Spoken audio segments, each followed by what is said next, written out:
Back to my vlog. ಹೇಗಿದ್ರೆ ಎಲ್ಲರೂ?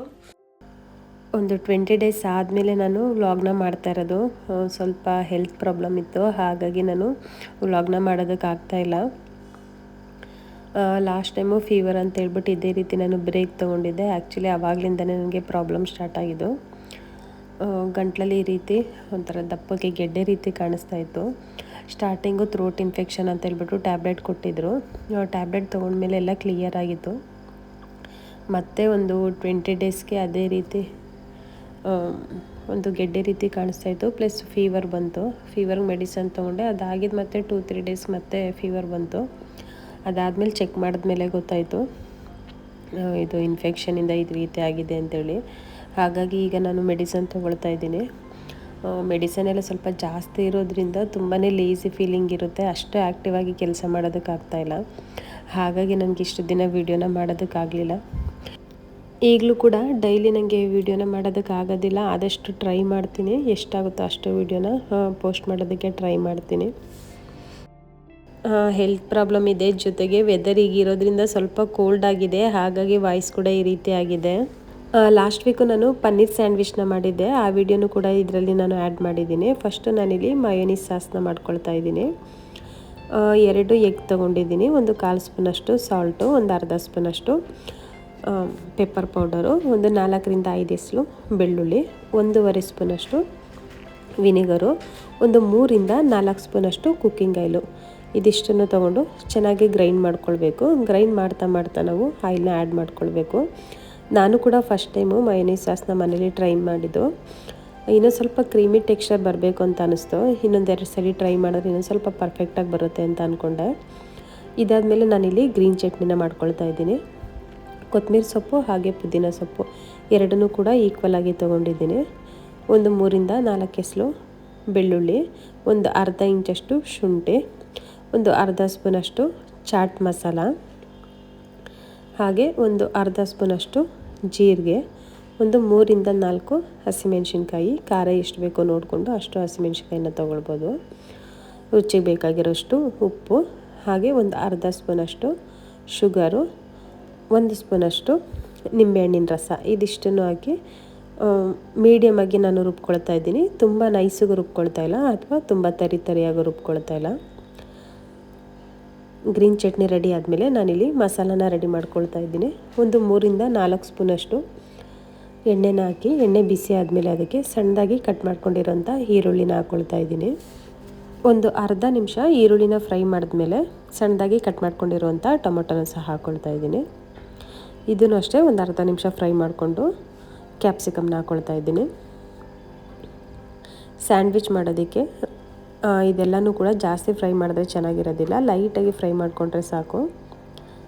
ಹಸಿನೂ ಕೂಡ ಹಾಕ್ಬೋದು, ಹಸಿ ಹಾಕೋದಕ್ಕಿಂತ ಈ ಥರ ಲೈಟಾಗಿ ಫ್ರೈ ಮಾಡಿ ಹಾಕಿದ್ರೆ ಟೇಸ್ಟು ತುಂಬ ಚೆನ್ನಾಗಿರುತ್ತೆ. ಇದಾದಮೇಲೆ ಸ್ವಲ್ಪ ಕೊತ್ತಂಬರಿ ಸೊಪ್ಪು ಹಾಕ್ತಾಯಿದ್ದೀನಿ. ಕೊನೆಯದಾಗಿ ಎಲ್ಲ ಸ್ಪೈಸಸ್ನ ಕೂಡ ಆ್ಯಡ್ ಮಾಡ್ಕೊಳ್ತಾ ಇದ್ದೀನಿ. ಒಂದು 1/4 ಸ್ಪೂನಷ್ಟು ಚಿಲ್ಲಿ ಪೌಡರು, ಒಂದು 1/4 ಸ್ಪೂನಷ್ಟು ಧನಿಯಾ ಪೌಡರು, ಒಂದು 2 ಚಿಟಿಕೆ ಅರಿಶಿನ, ಒಂದು ಅರ್ಧ ಸ್ಪೂನಷ್ಟು ಚಾಟ್ ಮಸಾಲ.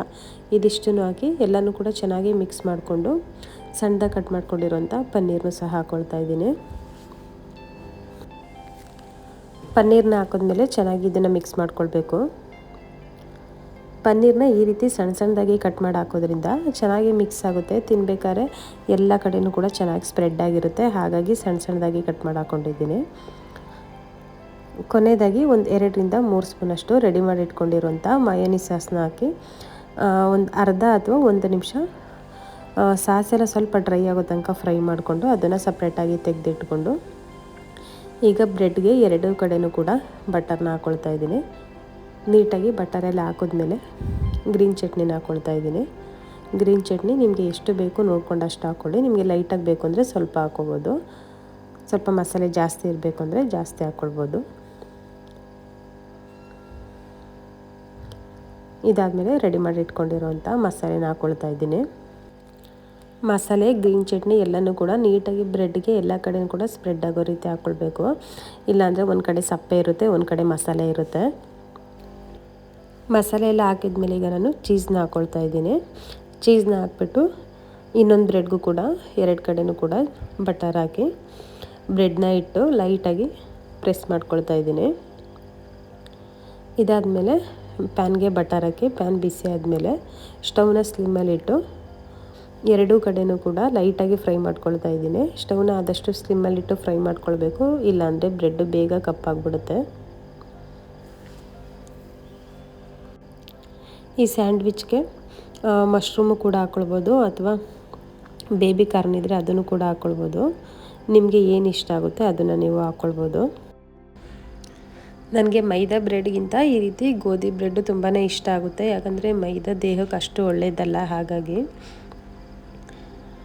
ನಿಮಗೂ ಈ ಬ್ರೆಡ್ ಇಷ್ಟ ಆದರೆ ಆದಷ್ಟು ನೀವು ಇದೇ ರೀತಿ ಗೋಧಿ ಬ್ರೆಡ್ಡಲ್ಲಿ ಮಾಡಿ. ನಿಮ್ಗೆ ಏನಾದರೂ ತಿನ್ನೋದಕ್ಕೆ ಅಷ್ಟು ಇಷ್ಟ ಆಗೋದಿಲ್ಲ ಅಂತೇಳಿದ್ರೆ ನಾರ್ಮಲ್ ಸ್ವೀಟ್ ಬ್ರೆಡ್ನ ನೀವು ಟ್ರೈ ಮಾಡ್ಬೋದು. ಹಾಗೆ ಸ್ಯಾಂಡ್ವಿಚ್ಗೆ ಅಂತಲೇ ಸಪ್ರೇಟ್ ಬ್ರೆಡ್ ಬರುತ್ತೆ, ಅದನ್ನು ಕೂಡ ಟ್ರೈ ಮಾಡ್ಬೋದು. ಟೇಸ್ಟಲ್ಲಿ ಏನು ಡಿಫ್ರೆನ್ಸ್ ಇರೋದಿಲ್ಲ, ಸೇಮ್ ಬರುತ್ತೆ. ನೋಡಿದ್ರಲ್ಲ ಎಷ್ಟು ಕಲರ್ಫುಲ್ಲಾಗಿ ಎಷ್ಟು ಟೇಸ್ಟಿಯಾಗಿ ಬಂದಿದೆ ಅಂತೇಳಿ. ಈ ರೆಸಿಪಿನ ಒಂದ್ಸಲಿ ಮನೇಲಿ ಟ್ರೈ ಮಾಡಿ, ಹಾಗೆ ಹೇಗೆ ಬಂತು ಅಂತೇಳಿ ನನಗೆ ಕಮೆಂಟ್ ಮೂಲಕ ತಿಳಿಸಿ. ನಾವು ವೀಡಿಯೋಸ್ ಮಾಡಿದಾಗ ತುಂಬ ಜನ ಕಮೆಂಟ್ ಮಾಡ್ತಾರೆ ವಿಡಿಯೋ ಚೆನ್ನಾಗಿದೆ ಅಥವಾ ಚೆನ್ನಾಗಿಲ್ಲ ಅಂತೇಳಿ ವಿಡಿಯೋ ಬಗ್ಗೆ. ಬಟ್ ವಿಡಿಯೋ ಮಾಡಲಿಲ್ಲ ಅಂತ ಅಂದಾಗ ಯಾಕೆ ವಿಡಿಯೋ ಮಾಡ್ತಾಯಿಲ್ಲ ಅಥವಾ ಹುಷಾರಾಗಿದ್ದೀರಾ ಇಲ್ವಾ ಅಂತ ಎಲ್ಲ ಕಮೆಂಟ್ ಮಾಡೋದು ತುಂಬಾ ಕಡಿಮೆ. ಬಟ್ ಯೋಗಿತಾ ಗೀತಾ ವ್ಲಾಗ್ಸ್ ಅವರು ಮತ್ತು ಆಶಾರ ವ್ಲಾಗ್ಸ್ ಅವರು ಬೇಗ ಹುಷಾರಾಗಿ ಆದಷ್ಟು ಬೇಗ ವೀಡಿಯೋ ಮಾಡಿ ಅಂತೇಳಿ ಕಮೆಂಟ್ ಮಾಡ್ತಾಯಿದ್ರಿ.